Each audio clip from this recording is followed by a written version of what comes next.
Howdy everybody, this is Omar, your Audio Amigo, back with another Audio Amigo review for y'all. Last time we did one of these, we looked at the latest bone conduction IEM from our good friends in the Philippines. This time I'm looking a little closer to home with the latest from Isaiah at SymphonyEars. This is the Prestige, stylized as PRE5TIGE, a new flagship Quadbrid IEM priced at $680 US. SymphonyEars is looking to take on the big boys of the bone conduction space, but is this rather unique IEM worth a look? Well, let's see. First, however, quick disclaimer, the Prestige here was loaned to me by SymphonyEars themselves for review. After my last review, Isaiah reached out and we started talking shop about the Hexad, about the Prestige. At this point, I would consider him very much a friend. I am not being paid for this review, and this does have to go back when I'm done, but I figured I would disclose my affiliation with Isaiah and SymphonyEars up front. He is a friend, but that doesn't mean I'm going to hold back any punches on this. Thank you very much for him for sending me this out on loan, and thank you to everyone watching for your continued support.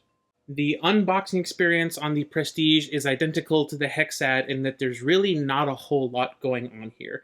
You get a basic black leather carry case where you will find the IEMs themselves, a nice HTK Black Cat cable. You also get this 3D printed branded ear tip carrying card that features a full set of KZ Starline tips and a full set of these wideboard tips.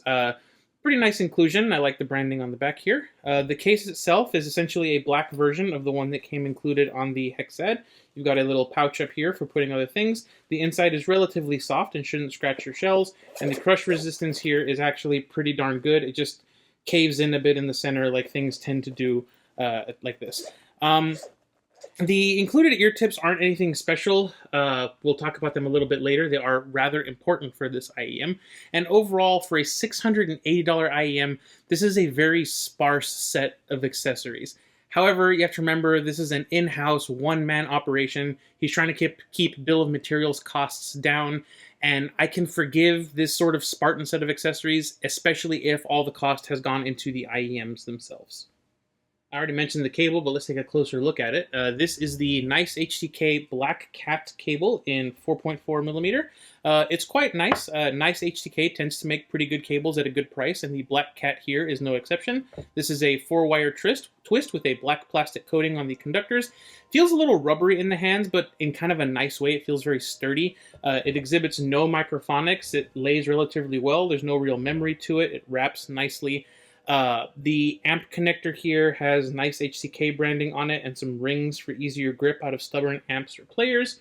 The Y split matches the sort of ring aesthetic, although it adds the little gold ring there, or little gold section there to give it a little bit of bling, and I think it matches the black quite well. The chin slider is a bead type. It sits well on the cables, stays put where you put it, and it sits flush against the Y split, which I like to see. The ear hooks are rather comfortable. They don't have that creaky sort of groany sound that some of them can have, and they're color-coded for stereo, as well as matching with the gold and silver for the rest of the hardware. Only real complaint here is that these are non-recessed sockets, and these are recessed connectors, but what are you going to do? This is an off-the-shelf cable.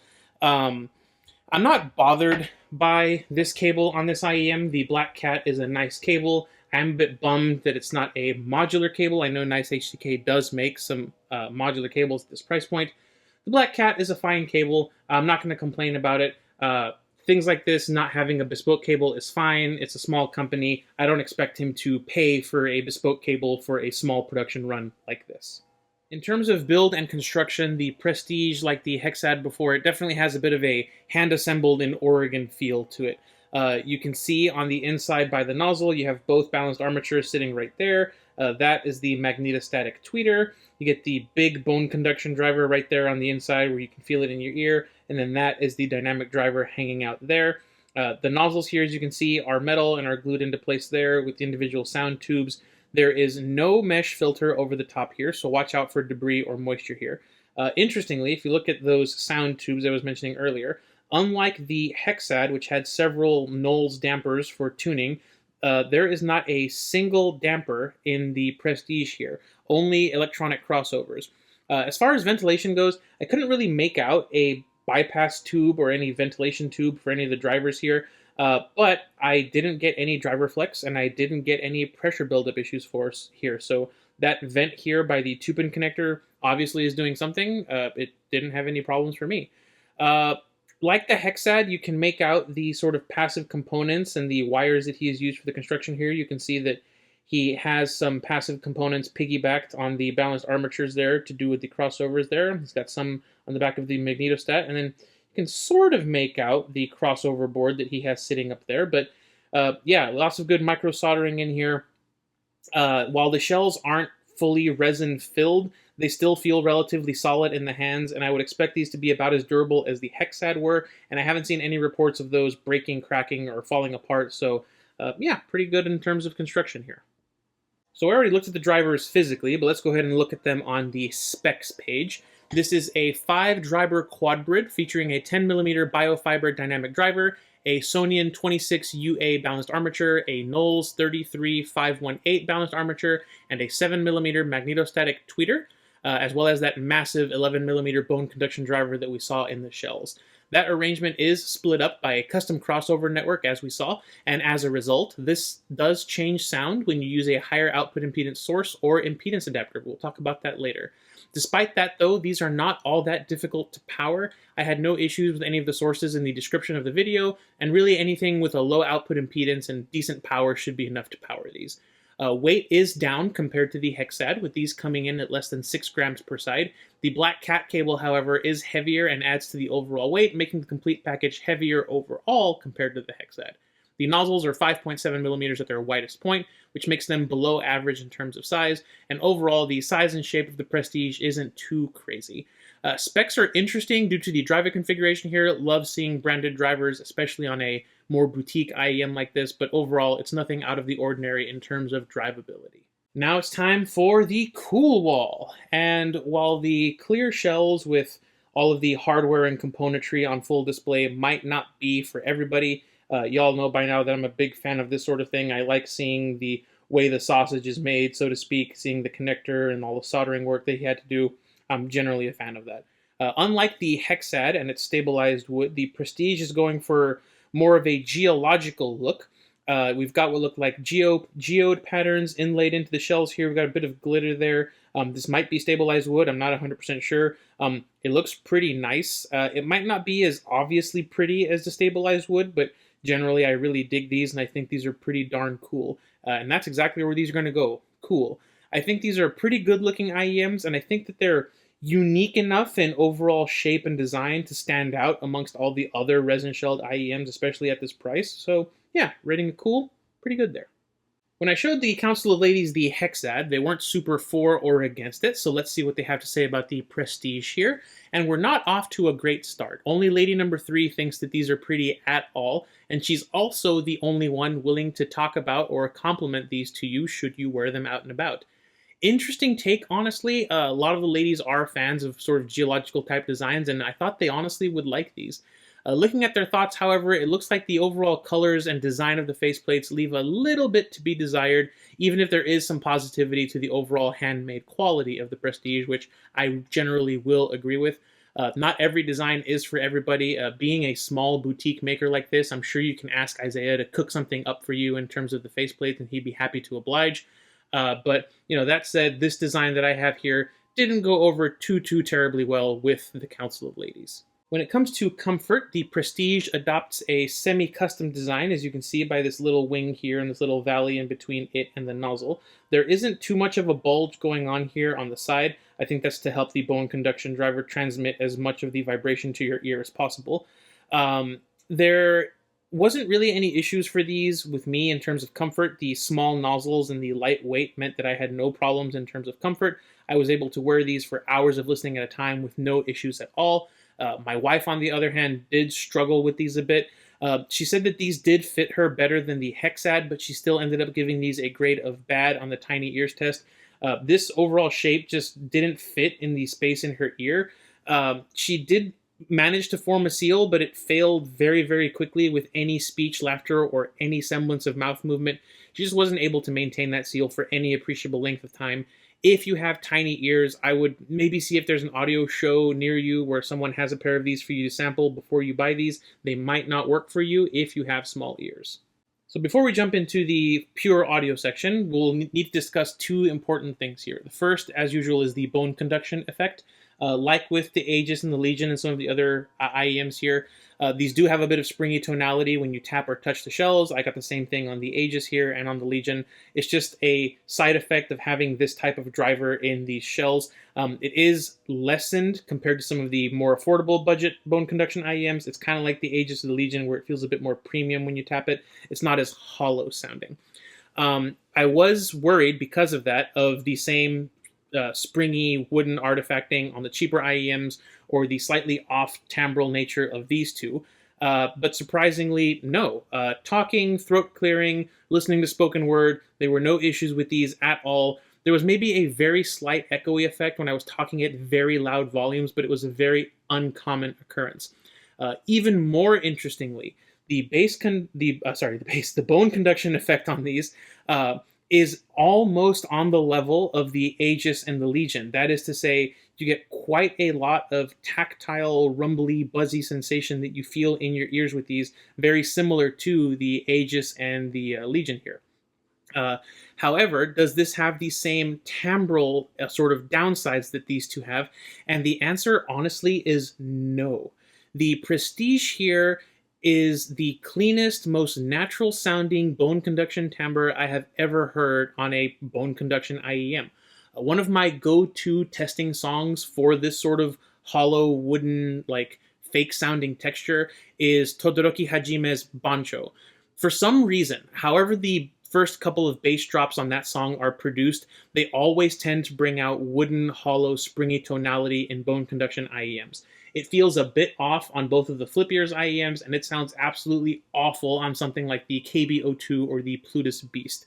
On the Prestige, however, honestly, it sounded fine. It didn't sound like there was a bone conduction driver in there doing anything really in terms of negative affectation. You do feel the thump in the ear. You 100% get the tactile feedback, but there's no tonal aberration or timbral problems here. As far as tactile, bass-forward bone conduction IEMs go, this is the most well-executed driver I have encountered. Is it as buzzy and rumbly as these two? No, but it's more tonally and timbrally accurate. And this is a one-man operation based in Oregon. You gotta love it when a small company does something like that. It's really, really special. The second thing I want to discuss before I get into music is that the Prestige here is very sensitive to insertion depth, and it does cause length mode issues.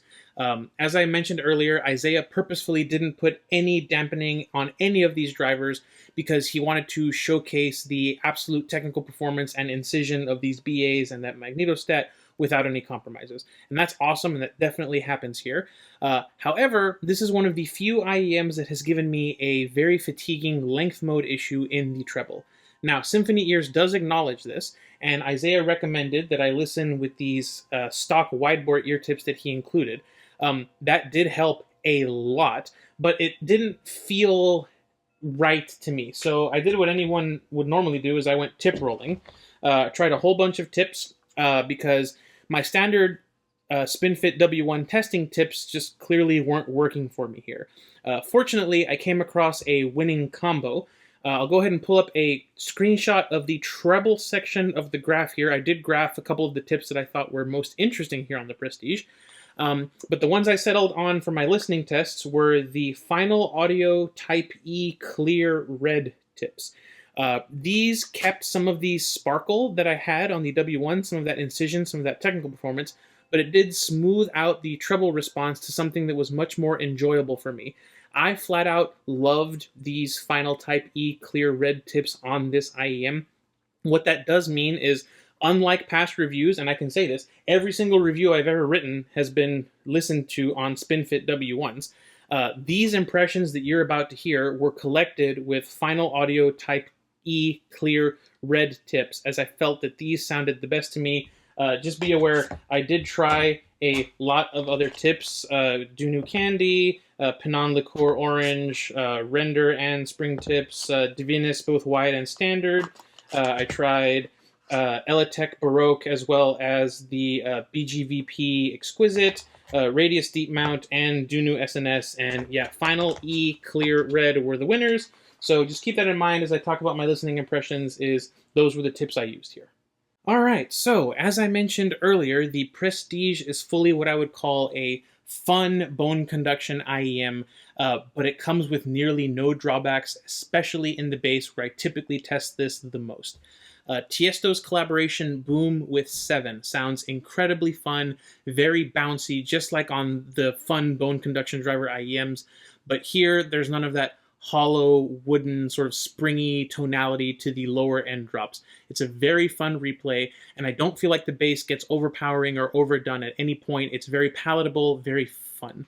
Bass guitar and big drums respond very well with that bone conduction driver. That funky walking bass line in Act Like You Know triggers the bone conduction here very well. The strings have a very nice buzziness to them. It works very well with the big tactile thump from that bass drum. You feel it hit in your ears. That's nothing new for bone conduction. Again, Aegis and Legion were a slight bit more tactile down here and provided more thump and buzz. But the Prestige just had that cleaner, more correct sounding tonality, and the thump was really nice with basically everything I threw at it, and it did a really, really good job. Although the bass is tactile and boosted, the mids aren't really all that tonally affected. There's a bit of warmth and heft to the lower mids, and it's in that really nice, rich way that I tend to prefer. It's not as boomy as on the more bass head-focused bone conduction IEMs. Brad Paisley just came across really warm and comforting sounding, and Behind the Clouds, the steel guitar, the fiddle, the bass, the percussion, they all sounded very clear, very well separated. The track just had this warm sweetness to it. It just sounded very, very musical. As a bonus, the bone conduction driver was up to its usual tricks. It added some fantastic staging benefits to the replay, but I'll talk about that a little bit later.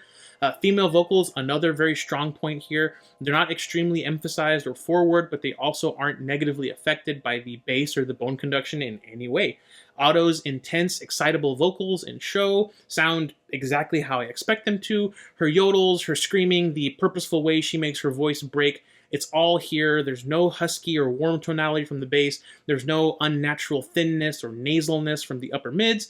The female vocals are very well balanced with that electronic bass and instrumentation that comes in from the mix here. It's a very good replay, and I think it illustrates how the Prestige doesn't feel like a bass head or bass forward heavy, thick bass set. It's still warm and it's still bass boosted, but the mids here are much more forward and more on display than some of the other more bass heavy bone conduction sets. I think the mids here are very well executed. I already mentioned that the upper mids don't impart any nasal or overly light, thin tonality on female vocals, but that isn't to say that they're completely muted or subdued. The synthesized Vocaloid vocals from Miku in Monitoring, for example, they throw off a lot of very harsh harmonics sometimes. On the Prestige here, I feel like they're very well controlled while still adding good depth and energy to the fundamental frequencies so that they don't sound very flat. Especially when the chorus kicks in, the harmonics can throw off a lot of sharp sort of energy and unnatural sounding moments. But the Prestige, I think, handled it very well. It didn't come across overcooked in any way, which I really enjoyed. The treble here, as I mentioned, can be a bit troublesome. As I've mentioned before, if you have a length mode issue, it will make the treble particularly peaky and very harsh. For me personally, with my brain and my ears, the Final E clear red tips solved that problem beautifully. The treble ended up coming across as energetic but not fatiguing. The hi-hats and crash cymbals in Blinded in Chains can be very energetic, especially in the choruses, and they have this very sharp aggressiveness to them that I feel suits the genre quite well, and the Prestige recreates that really, really nicely. It doesn't necessarily stray into piercing, annoying, or fatiguing territory, at least with these tips on. The treble is probably the most unrefined part of this tuning. I feel like the upper mids and everything below is superbly executed. The treble can be a little bit wonky, especially if you have a length mode issue. These tips do help a lot. The incisiveness, however, of the percussion is really nice, and there's nice airiness over the top. If you're able to tip roll like I was, I think you will find a very happy balance in the treble. Since this is one of the most well-executed bone conduction IEMs I've come across, the technical performance actually shines through a lot easier on the low end than with some others. I already mentioned how Bancho sounds really clean on the Prestige, which no other bone conduction driver has been able to do. But this set also did really well, picking up the little nuances in the bass performance in Charlie Parker's very early version of I Got You Under My Skin from Massey Hall. This is a single microphone recording. The dynamic driver in this set is able to pick up all the little thumps from the strings very well. As far as how the Prestige did on my Waltz for Debbie test, I think it did fairly well. The bright-leaning treble and the undamped magnetostatic tweeter did beautifully with all that barware hits and the glass tinks and little talking moments. The warm but not thick-sounding tuning helped bring the background conversations forward a bit, but not so much that they were, sort of dominating the track. Compared to other bone conduction IEMs that I have heard, this is the absolute top of the heap in overall technical performance. It beats out the Fan 3, it beats out the Legion, it beats out the Aegis. I need to get myself a Thea Audio Origin. I hear that set is an absolute beast. I want to compare that with this and see how good this is, but I haven't heard the Origin long term, so I can't say that for sure. Just know that for now, having not been able to A-B with the Origin, this is the best technical performance out of any bone conduction IEM I personally have tried. I sound like a broken record, but this being a bone conduction IEM, the stereo separation is extremely nice with this one. Habit has those separated guitars in each ear. It's a very stereo mastering. The mixing makes it sound wide, and the Prestige absolutely does not hold it back. The tactility from the bone conduction helps it come across even wider than normal. There's absolutely no sense of closed in or smallness to the sound. It's a great replay. As far as the perceived 3D soundstage goes, this also does wonderfully. The live version of George Benson's Affirmation in London, the buzzing of the snare, the percussion, the guitars, they all feel very separated in the overall sound field. The song has good depth to it. You can hear the imaging on the Prestige here is very solid. It makes it very easy to point out what instruments are coming from where. I would say that this is right up there with the rest of the very well executed bone conduction IEMs as some of the best soundstage in the price range. I feel like it matches or exceeds the soundstage performance I get from the Penon Fan 3 and by extension the Flipears brothers here. Before we dive into the comparisons, let's talk about how the Prestige reacts to impedance adapters or higher output impedance sources. Thanks to the way the crossover is set up, as I pull up the graph, impedance adapters work as a straight-up bass boost adapter, meaning that all the treble and mid-range wonderfulness stays essentially the same, but the bone conduction and bass are boosted to what I would call full-on bass head levels. When the Prestige is in what I would call the full stink mode, I feel like it's a huge laugh. It can be a massive amount of fun on hip-hop or EDM tracks. I fully recommend, if you have one of these, picking up one of these FIO 33 ohm impedance adapters for 4.4 and just throwing it on there every once in a while. The dynamic driver holds up great in terms of distortion. It doesn't feel like it's being pushed or pressured. I feel it does very, very well, and it makes what is already a very fun and engaging IEM sound even more ridiculous. While I wouldn't daily drive this tuning, this is fantastic for just plugging in and having some crazy fun every once in a while. All right, so I would describe the tuning here on the Prestige as a mild V-shaped tuning. It's got boosted bass and warm lower mids and ever so slightly excitable treble. Overall, it's a very smooth, dynamic, all-rounder signature that I feel works very well with basically any type of music. The bone conduction is executed very well, and while it does have those length mode / insertion depth issues that make it very sensitive to certain people, you should be able to mitigate those with using the included Y-board tips or tip rolling like I did. However, this is not the only name in bone conduction IEMs on the market, so let's go ahead and see how it stacks up versus the rest of the sets I've tried. We'll start off with a familiar face, the new Penon Fan 3S, priced at $350 US. The tuning here is actually pretty similar to the Prestige. They're both mild V-shapes with warm lower mids and clean female vocals. The Prestige does come across as brighter thanks to that magnetostat doing extra work in the treble, and it also is the more technical and detailed sounding set, at least to my ears. The Fan 3S is more recessed in the mids, but the main difference that you'll hear between these two, or I should say the main difference that you'll feel, is the bone conduction drivers. Both sets have that great perceived 3D soundstage thanks to those bone conduction drivers, but the Prestige adds that tactile, vibratory sensation to the listening experience that just helps it come across as more fun, more dynamic, more articulate, and more exciting. Now, the Prestige, I know, is almost twice the price of the Fan 3, but between the more resolving driver combo and the more exciting bass presentation and the more forward, more detailed mids and treble, I think so long as you have the money, the Prestige can be a fantastic upgrade from the Fan 3S. But what if you're here for the big, fun, boomy bass wrapped up in what is an absolutely gorgeous looking shell? Well, that's where the Flipears Aegis comes in, priced at $480 US. The Aegis actually provides a very similar tactile bass sensation to the Prestige, just more so. If the Prestige has the vibration set to 9 out of 10, the Aegis goes to 10 out of 10. The price you pay for that, though, is a more V-shaped sound signature with warmer, thicker bass and sort of warmed over lower mids. You do get some extra sparkle in the lower treble here to help balance it out, but the Aegis also suffers from some of those tonal issues in the bass that I was mentioning earlier, where some of the electronic bass notes come across a little hollow or wooden sounding in tonality when compared to the Prestige. When the bone conduction driver in the Aegis is happy, it's absolutely incredible, and it is happy a lot of the time. The Prestige, however, is happier even more of the time, and while the Aegis does rumble more in your ears, the Prestige comes very close to the level of fun that this thing can provide. Is it worth the extra $200 over the Aegis? If you want big bassy fun, then probably not. The Aegis is probably going to be your choice. However, if you want the capability for big bassy fun, especially using an impedance adapter, but you also want a more technical, detailed IEM with a more balanced all-rounder signature and a more tonally correct sound overall, the Prestige can make a lot of sense as an upgrade over the Aegis.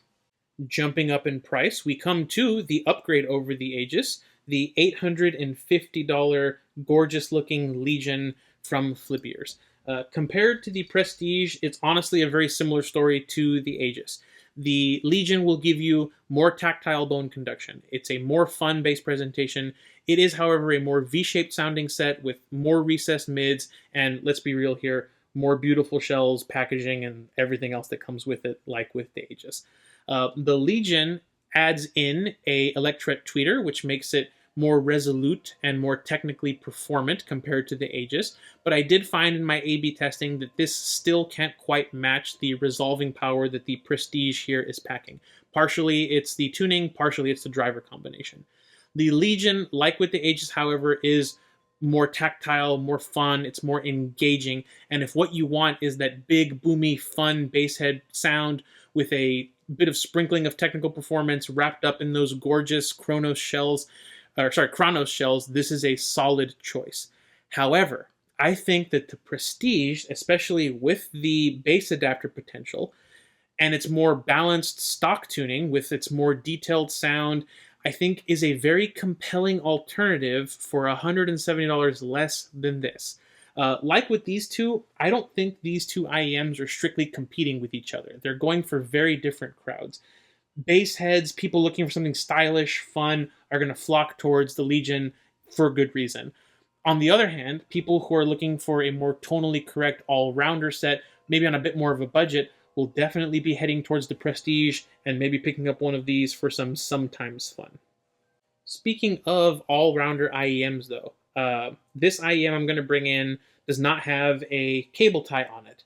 It also has ear tips on it because this IEM has been living on my desk since I bought it a few months ago. It is my, to this day, daily driver and one of my personal favorite IEMs of all time. This is my Letshuoer EJ07M Kind of Lava Edition, reshelled in resin.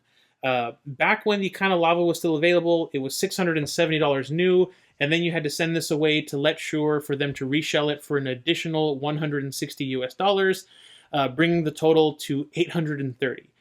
I brought this IEM in because honestly, this with the clear red tips reminds me of a slightly brighter, less refined version of my Kinda Lava Resin Edition, but with bone conduction.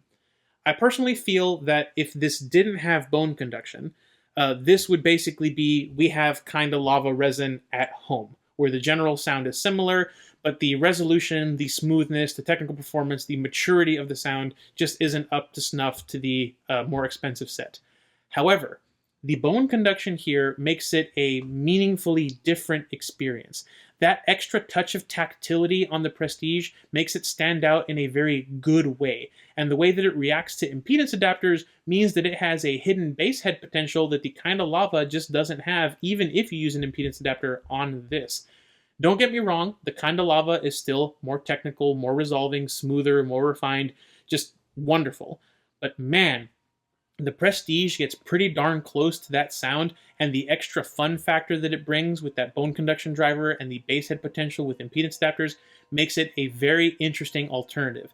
If you missed the boat on the Kind of Lava and you also want to try out bone conduction, grab these and some clear red tips and see what you think of these. All right, so let's wrap things up real quick.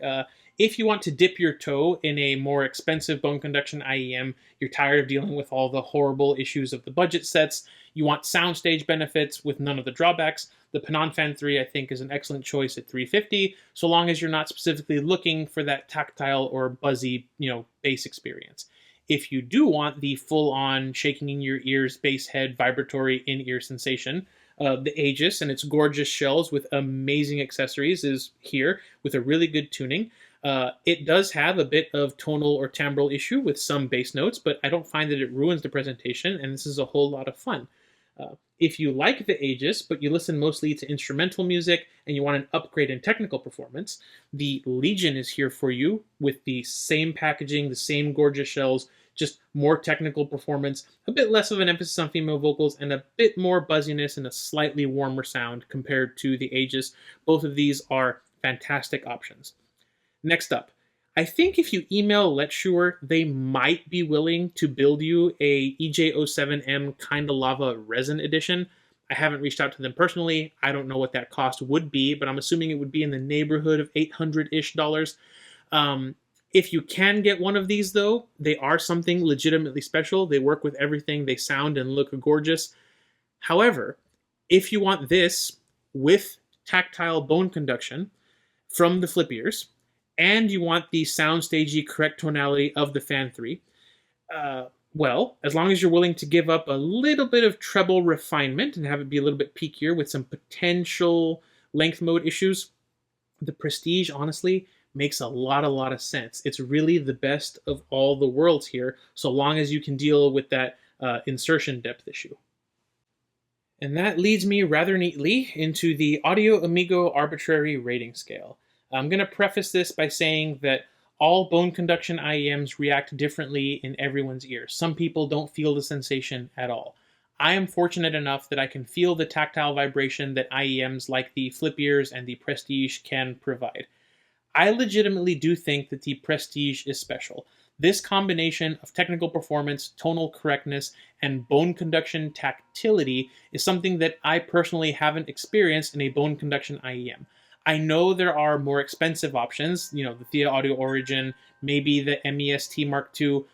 Again, haven't tried those long term, haven't trialed them AB. Like the Legion, however, that's $107 more than this. I really should save up my pennies and pick up one of those to see just how high the Prestige can soar. All of that praise aside, we have to talk about the realities of being a one-man operation. Don't expect a fancy unboxing experience. Don't expect a luxurious case. Don't expect premium ear tips, even though this 3D printed holder is pretty cool with the SymphonyEars logo on there. SymphonyEars clearly put all of their time and effort into the drivers, the build, and the design of the IEM itself, rather than the rest of the things that can add cost to the bill of materials. Okay? This approach for a small startup like them makes complete sense. Besides the packaging and the accessories, the only real fly in the ointment here is that sensitivity to insertion depth that can cause length mode issues for some listeners. Again, I was able to remedy that with tip rolling, and the wide bore ear tips that are included here also really solve that problem. But I'm not going to sit here and guarantee that tip rolling will solve this issue for everyone watching. So, with that caveat, I'm going to be putting the SymphonyEars Prestige in This Is Brilliant. I'm most likely going to end up buying one of these for myself after this set has to go back. This is just such an interesting and well-executed bone conduction IEM, and I feel like I really need to have one for comparing it to other bone conduction IEMs, especially once I move up in the price range to things like the MEST Mark II or the Thea Audio Origin. But should you buy the Prestige? Well, I think that this IEM honestly works well for a lot of people. Bass heads will want to rock this with the 33 ohm impedance adapter from FIO, but I think that this combo makes for a fine bass head IEM. I don't, however, see this as a neutral IEM for mixing and mastering at all. This is a colored sound, and the tactile sensation to the mids and bass that this provides won't be ideal for that sort of professional work. At least I don't think it would. But I'll say, so long as you have the budget for this sort of thing, this IEM is the perfect Goldilocks combination of bass tactility, technical performance, and tonal correctness. If you want a bone conduction IEM that ticks all those boxes, this is the best option I have personally tried. As I said, this also makes a very logical step up from the Penon Fan 3. The tuning is roughly similar, but the Prestige is not only more technical, but offers a more intense and immersive bone conduction experience. Finally, I'll say, if you're like me and you want to support small one-man operations and boutique makers, especially if they're making some really interesting and genuinely great sounding IEMs, this is a fantastic way to get a sort of exclusive boutique-made IEM with fantastic sound that I think you could legitimately daily drive. I think Isaiah did a fantastic job here, and if you're shopping for an IEM in this price range and you're even remotely curious about bone conduction, the Prestige here should be at or near the top of your list. But that's going to do it for this one. I have a bit of a soft spot in my heart for smaller companies like Flipears and SymphonyEars, so it makes me happy to see them turning out winners and coming out to compete with the big boys in the space. Speaking of big boys, coming up next, we've got a Thrifty Tunes episode featuring KZ, as well as another episode of the High Roller Hunt, this time featuring Moondrop, so stay tuned for both of those. For now, however, I want to say thank you all so very much for watching and for all of your continued support, especially a massive shout out to my members. I really appreciate every single one of you. For those of you who haven't joined, remember, $5 a month, you get to decide what I review with your money. You help make this channel more independent so I don't have to rely on review samples. I just really appreciate it. I really hope you enjoyed the video. I hope you have a wonderful rest of your day. This has been Omar with Audio Amigo Reviews, and I will catch y'all next time.